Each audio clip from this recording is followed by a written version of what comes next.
Sebelum menonton videonya, klik tombol subscribe dulu. Jangan lupa klik tombol lonceng juga untuk terima notifikasi setiap ada video baru dari aku. Gimana? Udah? Sip? Oke, yuk, cus, happy watching! Hai, assalamualaikum warahmatullahi wabarakatuh. Selamat datang kembali di channel aku. Gimana kabarnya semuanya? Aku harap kalian semua sehat-sehat aja ya. So hari ini aku mau share tentang beli nggak beli keperluan lahiran bayi. So buat kalian yang sekarang lagi hamil terus mikir-mikir, aduh beli atau enggak ya, beli ini atau enggak ya, beli apa enggak ya. That's a big question. Kalian pasti pengen beli barang-barang yang efektif buat keperluan bayi kalian tanpa harus boros atau buang-buang uang untuk keperluan yang nggak penting, ya nggak sih? Karena we have to realize juga ya bahwa kelahiran bayi itu memang sesuatu yang ditunggu-tunggu. Memang sih kita pengen ngasih sesuatu yang terbaik kan, pasti buat bayi kita, tapi tanpa juga harus berboros-boros ria, karena masih banyak banget keperluan bayi yang lain selain perlengkapannya toh, seperti contohnya harus akikah, habis itu keperluan imunisasi dan yang lain-lain. So alangkah baiknya untuk mengatur keuangan kamu dan pandai-pandai dalam memilah dan memilih barang yang harus kamu beli atau yang nggak harus kamu beli.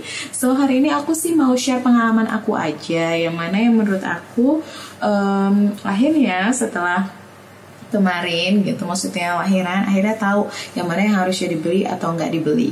Kira-kira aku ngabisin waktu itu belanja dan semuanya lewat online sih, mostly itu kayak kurang lebih 3 juta buat beli perintilan lahiran. Nah sekarang aku mau share nih yang mana sebenarnya yang harus kalian beli atau yang seharusnya nggak kalian beli berdasarkan pengalaman aku.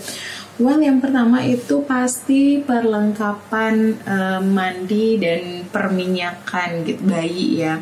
Nah aku mau saranin kalian buat beli minyak kutus-kutus.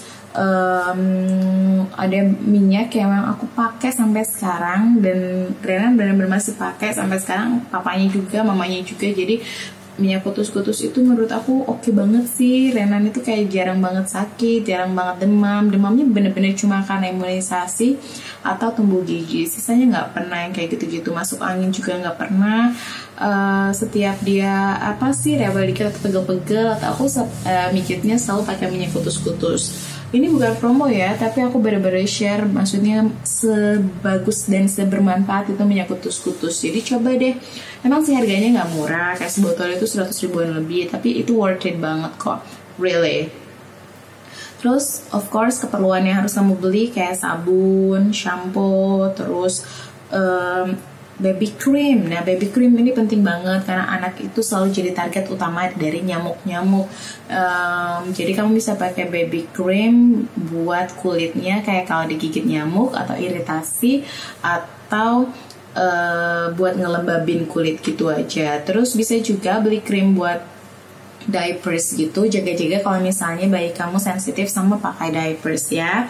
Terus untuk grooming kayak sisir, gunting kuku itu penting banget. Beli aja yang satu set yang murah-murah aja, nggak usah mahal-mahal karena emang ada loh yang harganya gila-gilaan banget. Jadi beli aja yang harganya di range kayak 10.000 sampai 50.000 itu udah oke banget kok, dan bisa dipakai sampai sekarang gitu. Jadi sisir, gunting kukunya Mas Renan itu masih dari sampai bayi sampai udah 1,5 tahun masih bisa kepake kok. Oke, kamu harus sering-sering guntingin kuku bayi karena cepat banget panjang. So we have to be careful karena mereka suka garuk-garuk atau ngemut-ngemut jari-jari mereka. Jadi harus digunting secara reguler, kayak biasanya setiap 2 hari sekali atau 3 hari sekali ya. Keperluan lainnya yang harus kamu beli itu kayak kasa dan betadine, itu jaga-jaga untuk kayak ada after itu loh, tali pusar itu kadang-kadang ada yang lama kering, ataupun kalau misalnya intinya setelah dari rumah sakit masih ada harus perawatan ya. Jadi kamu harus beli kasa sama betadine buat maintenance and ngerawat tali pusar anak kamu gitu. Next kita move ke perbajuan. Aku saranin buat kamu beli banyak-banyak baju kancing baik ya panjang maupun pendek. Tapi karena sehari-harinya kalau di kota yang panas sebenarnya lebih prefer baju pendek ya. Jadi aku beli baju pendek yang berkancing itu banyak. Belilah bahkan kalau bisa sampai kayak lebih dari 10 gitu, karena anak kecil tuh kan kayak nanti sering gumoh atau sering apa gitu, jadi bakal ganti bajunya itu sering. Dan kenapa yang berkancing, supaya mudah dipakainya, karena nggak mungkin kalian masih bayi begitu kamu udah pakai yang dari kepala selusup, ya Allah kasihan. So dari kancing itu akan memudahkan kamu untuk memakaikan bajunya. Jadi belilah baju kancing pendek yang banyak, baju kancing lengan panjang juga nggak apa-apa, misalnya untuk di malam hari atau kalau kamu mau aja keluar buat imunisasi kayak gitu. Terus celana pendek, celana panjang, kaos kaki penting ya untuk menjaga kehangatan bayi. Jadi Renan kayak masih sampai 3 bulan kayaknya masih pakai kaos kaki. Nah terus kaos dalam itu sih optional ya, kalau aku enggak, karena Renan itu orangnya gerahan. Jadi kamu bisa lihat anak kamu aja sih kondisinya, kalau misalnya dia nyaman gitu pakai kaos dalam terus dilapis baju lagi nggak apa-apa. Tapi kalau Renan, aduh parah deh, dia keringetannya parah banget, jadi aku nggak pakein kaos dalam lagi, jadi langsung baju aja gitu. Terus bedong beli yang banyak ya, bedong ya nggak banyak banget sih, kayak mungkin kayak 5 atau 6 gitu, karena di rumah sakit kamu kayak akan ganti bedong itu berapa kali ya, kan mandi 2 kali gitu, kadang-kadang kena pup atau kena apapun gitu lah. Jadi kayak aku kemarin beli ada yang satu set kayak isinya 4 gitu, isinya 4 bedong gitu, di online murah banget kok. Dicek aja deh di Shopee itu ada yang jual bedong kayak online set gitu, ada 4 sheet isinya, kayaknya murah nggak sampai 100.000, dan aku kayaknya beli 2 waktu itu, jadi aku punya 8 bedong gitu, jadi bisa diganti-ganti. Terus selimut nggak usah banyak-banyak sih. Selimut itu kadang-kadang kalau anaknya kepanasan nggak pakai selimut juga. Aku beli selimut kayaknya cuma 2, sisanya kado semua, dan itu juga nggak kepakai. Jadi selimut itu kayak misalnya biasanya sih dipakai itu kayak mau pergi atau mau imunisasi atau kontrol ke dokter. Jadi kayak aku belinya selimut yang ada hoodie-nya gitu loh. Jadi habis dibedong terus dikasih selimut lagi, dan itu nggak dipakai kayak lama-lama karena kan kepanasan juga ya, jadi nggak usah banyak-banyak, beli 2 aja cukup ya. Terus washcloth penting banget loh, washcloth juga sih, kadang-kadang kayak kita mau lap-lap anak kita dulu sebelum mandi itu bisa pakai washcloth, tapi juga nggak usah banyak-banyak juga, beli cukup 2 udah cukup, ganti-ganti lah ya. Kalau enggak paling banyak 5, murah juga kan, cuma berapa belas ribu gitu. Terus kamu harus beli handuk sekalian yang bagus lah, handuk bayi. Aku belinya sih kayaknya yang harga 70 ribuan waktu itu, dan masih kepake sampai sekarang handuknya gitu. Jadi handuk lumayan irit sih, nggak pernah beli lagi, cuma punya 2 dan masih bisa dipakai sampai sekarang. Terus perlak, jangan lupa, ini itu perlu banget, perlak buat ganti popok, habis mandi, minyakin, pijat-pijat, itu biasanya diperlak dulu. Jadi kamu harus beli perlak, dan kadang-kadang kalau dia pup atau gimana bisa sih dibersihin langsung pakai tisu basah, tapi jaga-jaga ya, perlulah punya 2 perlak. Tapi aku memang bener-bener cuma punya 2, yang satu travel size, jadi dia nggak terlalu besar. Jadi kalau kamu traveling atau pergi itu nggak terlalu gede banget. Ada yang emang gede banget kayak ukuran berapa ya, 100 cm lah gitu, tapi ada yang bener-bener setengahnya, bahkan sepertiganya, bener-bener cuma buat ganti buat di mobil doang. Jadi nggak apa-apa sih beli yang satu yang big size sama satu yang travel size. Oke? Terus habis itu topi perlu banget sih. Topi sering dipakai kalau kamu bisa pergi-pergi, atau kadang-kadang baru lahir masih sering dipakai topi ya. Biasa pengen lihat lucu-lucunya. Tapi aku nggak banyak sih punya topi, selain karena nyari size waktu Renan itu susah banget karena kepalanya dia gede. Dan juga nggak terlalu dipakai-pakai banget, karena aku bener-bener ngajak Renan cuma kalau keluar doang, kalau buat imunisasi doang sampai 3 bulan. Dan kadang-kadang topi itu juga bisa diganti fungsinya sama bedong atau selimut, jadi nggak usah perlu banyak-banyak beli topi ya. Terus kasur bayi, nah ini sih terserah kalian ya, preferensinya kasur bayi mau yang kayak gimana. Kalau aku sih memang beli yang bener-bener kasur bayi yang satu set itu loh, yang ada yang busa selapis tipis aja, nggak tebel, sama berbantal guling, dan yang satu set itu loh yang harganya lebih dari 200.000, 100.000 berapa lah kayak gitu. Tapi beli yang agak bagus ya, namanya juga kasur buat anak kan ya, jangan yang kualitasnya jelek-jelek banget kalau bisa, karena itu bersentuhan dengan kulit anak langsung.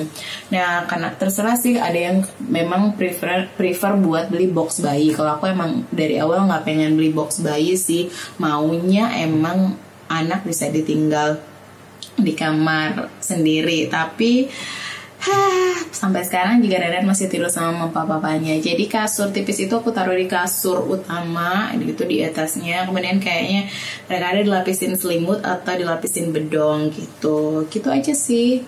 Jadi dan kayaknya cuma dipakai sampai kayak 6 bulan gitu. Setelah di atas 6 bulan kita udah nggak pakai kasur lagi. Renan udah tidur aja kayak sama kayak orang dewasa, nggak pakai kasur tambahan lagi lah kayak gitu. Terus ember mandi penting. Belinya yang jangan kecil-kecil banget ya. Jadi aku tuh pengalaman sampai beli ember itu kayak 2 kali karena aku belinya kekecilan. Jadi pede aja gitu bayinya kecil. Ternyata Renan gede banget dan kayak sampai ember baby safe yang merek baby safe yang udah paling gede itu juga kelihatan kecil sama dia. Jadi beli ember jangan terlalu kecil juga. Oke, itu saran dari aku. Terus apa ya lagi ember. Nah, diapers sih, kalau aku sih memang pakai diapers atau alias popok sekali pakai. Kalau kalian emang penganut yang gak pakai diapers nggak apa-apa. Jadi kalau pakai diapers usahakan yang bahannya oke dulu lah ya, karena kulit bayi kan kita nggak tahu, jadi mencegah dia sensitif atau enggak. Jadi kalau nanti udah mulai oke lah, udah agak gedean, mungkin baru bisa dicoba-coba kalau memang pengen yang lebih murah. Kalau aku memang sih dari awal pakainya Gun yang premium, itu juga hasil aku riset dan nonton YouTube berbagai YouTuber gitu, dan aku mencoba buat Gun premium ini. Harganya nggak terlalu mahal, nggak kayak yang kelas-kelas premium lainnya, tapi kualitasnya oke banget. Dan Renan tidak pernah sekalipun sensitif atau ngalamin iritasi sejak pakai Gun premium ini. Jadi mungkin kalian bisa coba.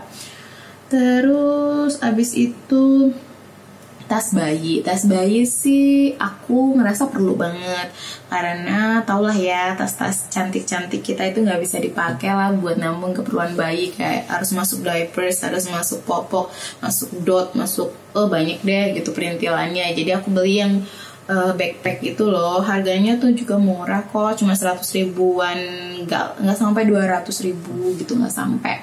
Jadi banyak banget itu udah ada. Jadi mau beli yang modelnya kayak gimana, yang warnanya yang cocok, yang kamu suka, itu lebih baik gitu ya. Jadi inget ya, yang diapers ini yang pakai mamanya, atau kadang-kadang aku sih pilih karena warnanya yang abu sama hitam, karena memang kadang-kadang papanya yang pakai, jadi biar nggak terlalu gimana-gimana gitu sih yang ada. Jadi diapers bayi itu kalau aku sih memang prefer yang backpack gitu, aku nggak prefer yang cangklong kayak gitu, karena memang ribet, udah gendong anak ribet. Terus jadi aku pakai backpack tapi nyaman, dan ada banyak kantongnya di dalamnya, dan ada warmernya juga, ada apa sih kayak yang dalamnya aluminium foilnya untuk jaga susu itu juga bagus gitu. Nggak mahal kok, beli aja yang harganya sedengan lah.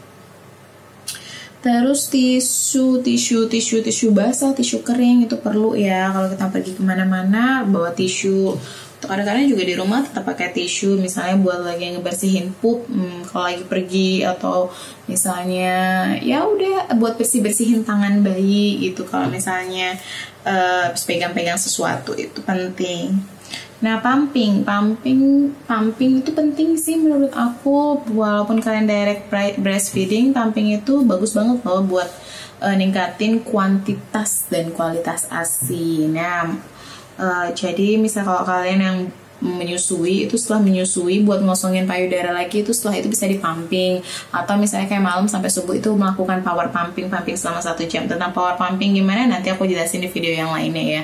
Jadi terbukti banget ya, pumping itu bisa meningkatkan kuantitas dan kualitas ASI kalian. Jadi misalnya ada nih, nah ada perbedaan nih, kalau kayak nyusuin itu ada namanya hind milk sama ada fore milk. Jadi lemak-lemak Jadi ada ASI itu yang kandungan airnya yang banyak, ada kandungan lemak yang baik. Nah, lemak ini baru keluar kayak kira-kira 15 menit setelah yang airnya keluar. Jadi lebih baik kayak dipamping dulu, nanti jadi bayinya dapatnya yang lemak-lemaknya itu yang bikin dedeknya gendut gitu loh.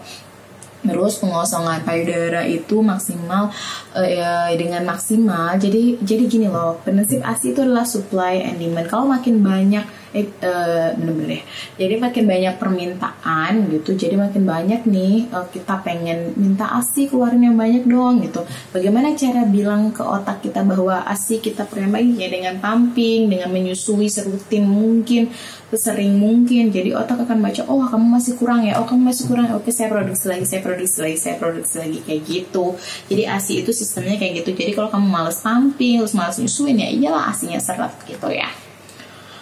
Oke, stroller sih penting nggak penting, tergantung kamu yang kayak gimana. Kalau kamu orangnya suka memang ngajak jalan-jalan bayi, aku pakai stroller kayak sampai Renan umur berapa ya, 7-8 bulan deh. Sejak dia makan, makanya dia belajar makan masih lah, makan sore, diajak jalan-jalan kayak gitu sampai 8 bulan. Oh, intinya kayak stroller itu akan berhenti dipakai ketika anak kamu udah bisa berdiri gitu. Berdiri, dia kan udah gak mau diem lagi tuh di stroller, berdiri, dan itu bahaya. Jadi aku udah gak pakai stroller lagi, udah gak jalan-jalan pakai stroller lagi. Jadi kayak umur 9 bulan Renan belajar merangkak berdiri itu udah deh, aku udah gak pernah pakai lagi. Jadi terserah sih menurut kalian, kayak saat umur 9 bulan beli stroller worth it gak sih? Nah kalau kalian ngerasa juga gak pengen gitu beli stroller bener-benerin rumah gitu, bisa aja kalian nyewa kan. Jadi dihitung aja apakah kalian lebih memilih nyewa kayak misalnya 75.000 sampai 100.000 sebulan dikali 9 bulan, which is mungkin 900.000 dan dikembalikan gitu ke tempat penyewanya, atau kalian mau beli stroller kayak seharga dari yang paling murah deh 600 ribuan sampai yang mahal gitu. Jadi terserah sih, jadi diatur aja gimana pengennya, gimana keuangannya, jadi diatur aja. Terus, nah yang paling penting juga, kamu juga jangan lupa untuk beli untuk keperluan ibunya. Jangan diingat buat beli buat anaknya aja.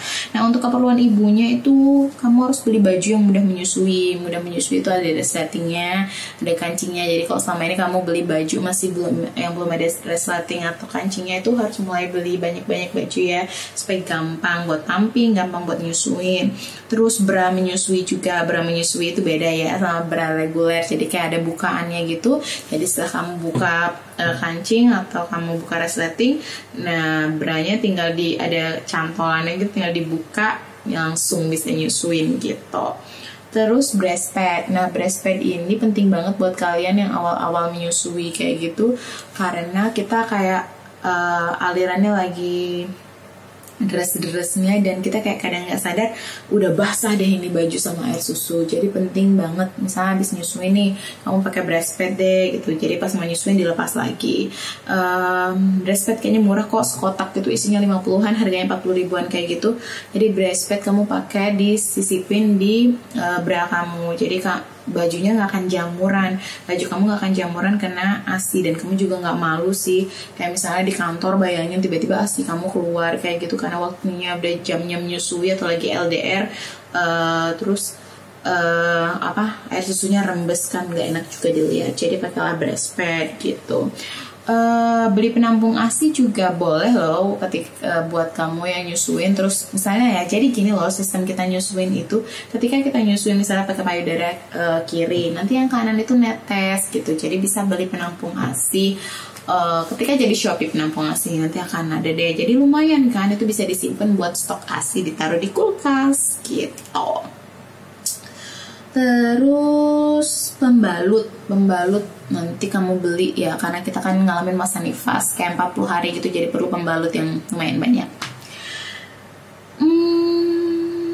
diapers, kalau aku sih karena lahiran sesar, kitanya jadinya beli diapers. Ya beli, mungkin nggak tahu sih kalau lahiran normal perlu nggak sih. Jadi diapers itu penting ketika kamu lahirannya sesar gitu. Jadi pakai diapers dulu selama beberapa hari, kayak seminggu atau 3-4 hari gitu pakai diapers. Karena kamu nggak bisa bangun kan, atau nggak bisa, maksudnya pipis dengan nyaman gitu. Jadi pakai diapers. Aku saranin yang pakai apa sih, yang bleednya 2 tipe juga, yang dibuka strap sama yang celana gitu. Terus stagen juga. Nah, stagen atau korset buat ngembaliin perut kamu ke bentuk yang semula. Jadi ketika kita hamil itu otot-otot perut kita itu kan melar gitu. Jadi dengan menggunakan korset nanti akan kembali ke bentuk yang semula. Pilih yang bagus ya supaya nggak gatel dan nyaman di kulit, oke? Terus beli kain juga, kain buat melahirkan. Kadang-kadang diminta sama bidannya, bawa kain nggak gitu. Jadi nanti waktu keperluan mau lahiran itu harus dibawa itu kain. Beli aja kayak 3-4 lembar ya. Oke, terus nah aku yang nggak beli. Jadi aku nggak beli bedak. Aku nggak beli bedak bayi. Sama sekali nggak beli bedak karena memang pemakaian bedak bayi udah nggak disaranin ya. Karena bayi yang menghirup bedak itu takutnya pernafasannya atau gimana itu, pokoknya bedak bayi udah nggak disaranin deh. Baca aja di artikelnya banyak ya.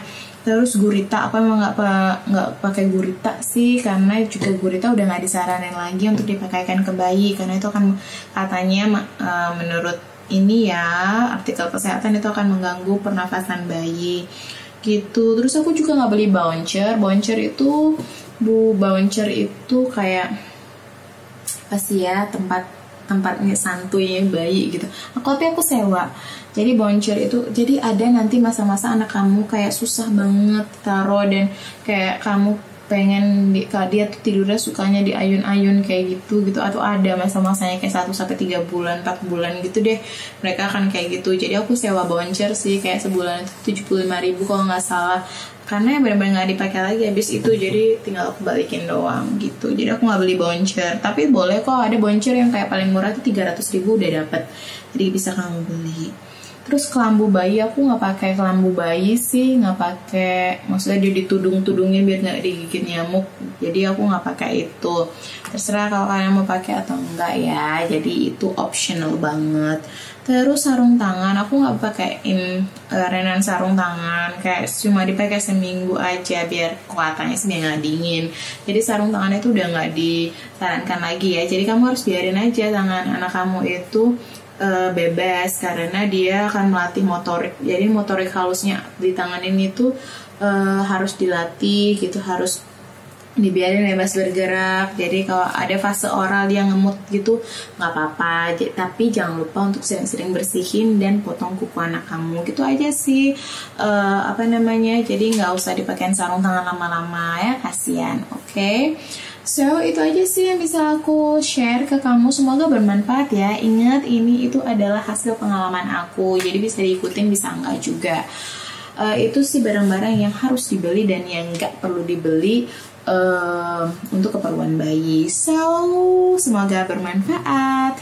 Nah, sekian video aku kali ini. Semoga video aku dapat menjadi sumber referensi buat kalian ibu-ibu hamil yang mau melahirkan sebentar lagi. Jangan lupa subscribe ya, terus like, comment, dan share video-video aku kalau kamu ngerasa video aku bermanfaat. Oke, sekian video hari ini. Sampai jumpa di video-video berikutnya. Wassalamualaikum warahmatullahi wabarakatuh.